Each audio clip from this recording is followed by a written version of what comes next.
Caius Julius César, était un consul romain, et l'un des plus grands généraux de l'Antiquité, né à Rome en 101 avant Jésus-Christ.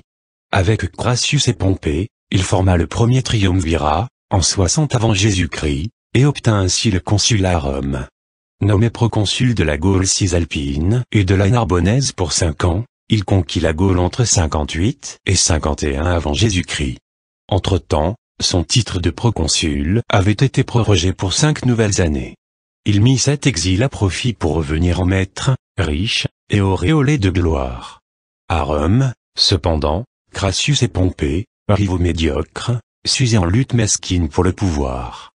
Quant au Sénat, effrayé par la popularité croissante du vainqueur des Gaules, il lui avait retiré son commandement, nommant Pompée seul consul en 52 avant Jésus-Christ.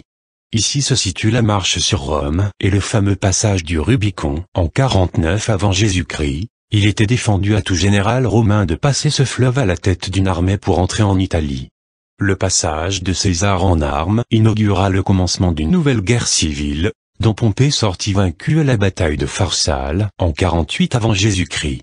César soumit ensuite le Pont, royaume proche de la mer Noire, avec une rapidité prodigieuse, et l'histoire s'est souvenue des mots célèbres qu'il prononça alors, Veni, Vedi, Vici, je suis venu, j'ai vu, j'ai vaincu. Il revint ensuite à Rome et gouverna en souverain absolu, tout en maintenant le régime républicain.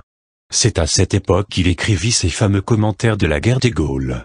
Général, homme d'État, législateur, jurisconsulte, orateur, poète, historien, astronome et mathématicien, il avait reçu de la nature les dons les plus riches et les plus variés. On lui doit aussi le calendrier julien. Peu avant sa mort, le devin Spurina le supplia de prendre garde aux ides de Mars. Ce jour-là, le 15 mars, il sortit de sa maison pour se rendre au Sénat.